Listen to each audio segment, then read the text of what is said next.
بۆیە من ئەڵێم زۆر جار ئەڵێم وەڵڵاهی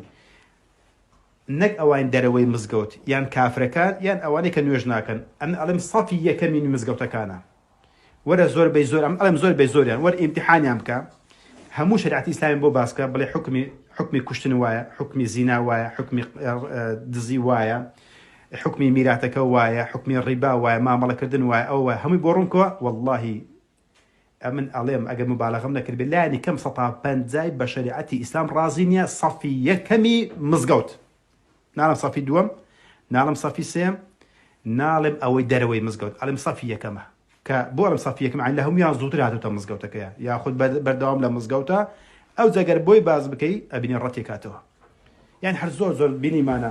ئەبینی گڕۆپێک لە جێگایەکە سەری هەڵداوە یاخود لە جێگایەکە بینیمانە شریعەتی خی گەورە جێبەجێ کردو لە ئەندەنووسیا بۆ نمونە لە هەندێک گوند هەیە شریعەتی خی گەورە جێبەجێکەن لە تەلەڤیزۆنەکانە باسێکن ئەڵێ ئەمە جەڵدە ئەدەن لە کابرای زیناکەرە ئەمە جەڵدەیانداوە یان دەستی دزێکیان بڕیوە هەر مسلمانەکە خۆ بەخۆی لە مزگەوت هاتوێتەوە بە جەماعەتی کردووە ڕازی نییە کە نازانم شریعەتی خی گەورەیە پێی ڕازنی ئەمەی پێ جەهالەتە پێی خراپە لەبەرچی لەبەرەوەی شریعەتێک جێبەجێکراوە نازانێت هەر ئەو شریعەتێک لە ئەو قورئانەیە کە هەم ڕۆژ ئێخوێنێتەوە ولەوانەیە ئەگەر من ڕۆژی دەزار بڵێم لا ئیلاهە ئیللا الله لەوانەیە ئەو 110 بڵێن لا ئیلاهە ئیللا الله کەچی پێشی ڕازی نییە ڕەخنەشەگرێت لەگەڵ تەلەڤیزۆنە ئەڵمانیەکانە ئەویش تەزیقەکات کە بڵێ تەلەڤیزۆنەکە ڕاستە کە ئەمە چۆن ئەبێت لە گوندێکە لە ئەندەنووسیا یاخود لە هەر جێک لە وڵاتەکانە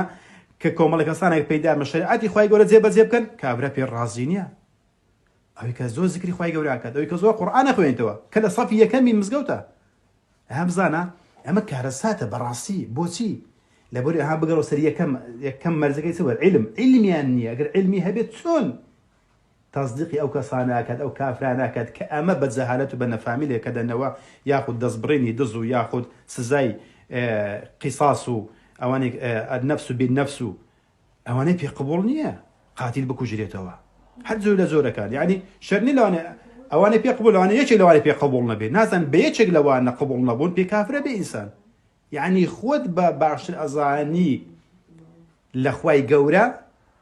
ومن أحسن من الله حكما لقوم يوقنون چه هەیە باشتر بێت شایستەتر بێت یاسایەکدا بڕێژێت بۆ کەسانێکە لە خوا ترسن هیچ کەسێک نییە لەسەر زەویە لە ئاسمانەکان جگە لە پەروەردگار کە بتوانێت یاسایەکدا بنێت کە پڕ و پڕ بێت بۆ مرۆڤەکان بۆی کە ئاشتی و سەقامگیری بەرپا بێت لە نێو کۆمەڵگایە چۆن بەرپەرچی بدەمەوە کە لە کاتێکە ئەزانم القبول المنافي للرد پێچەوانەی ڕەتدا نابێت ڕەتی هیچ ئاەتێک بدەمەوە هیچ یاسایەک بدەمەوە هیچ حکمێکی خی گەورە بدەمەوە و دەوی پێشم خۆش بێت کە حکمێکی خی گەورە جێبەجێکرێت ئەمەیە نەبوونی علم وا لێکە کە ئەتوو شەشەکانی تریشت لە یەکێک لەوەکان لە شەشەکانی تر ئەبینی تۆ تێئەکەوی بەبێوێ کە ئاگال لەوی بۆ چونکە ئەوەندەی لە نوکتە ئەکۆڵینەوە ئەوەندەی لەسەری تۆپانەیەکەین ئەوەندەی خۆمان بە فەیسبوکەوە خەریکەکەین لەوانە بۆ دەرسێکی ئەو هالە تااقەتمان نەبی جوو لە ڕابگرین کە لە کاتێکە ئەم دەرسانە پێویستە هەزم بکرێن لە زیاتر لە خواردن و خواردنەوە زیاتر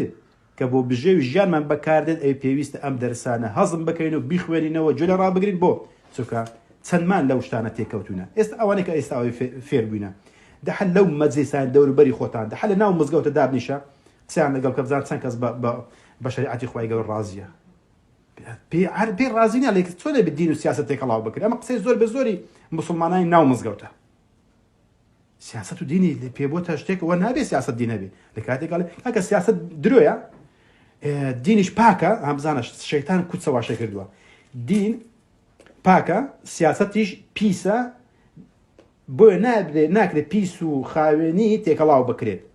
شەیتان چی لێ کردو لە کاتێکە سیاست لای درۆزنان پیسە بۆ درۆزنان پیسە بۆ دزەکان پیسە بەڵام سیاست لە دینی ئیسلامە شتێکی پێویستە هەر وەک چۆن نوێژ و ڕۆژی پێویستە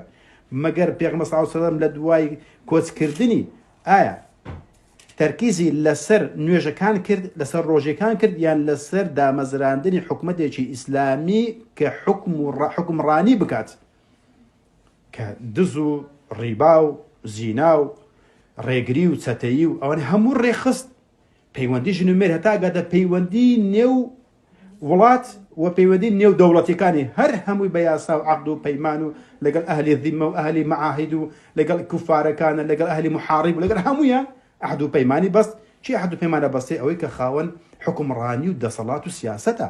ئەدی باشە مادەم سیاست پیسە ئەدی پێغەمبەر صلی الله علیه و سەلەم بۆ دایمەزراندووە. ئەدی ئەوهم ئايات و حەدیثانە بۆچی هەیە کاتێک کە سیاست پیسە؟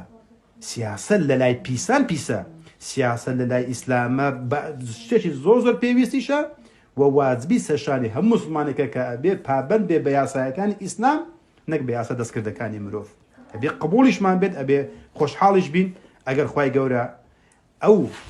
ڕێزەمان پێ بدە، ئەو فەزڵەمان پێ بدە کە من بتوانین شریعەتی خوای گەورە جێبەجێ بکەین. لانی کەم ئەوانەی کە بەسەر خۆمدا ئەتوانم لە ناو ماڵی خۆمە جێبەجێ بکەم.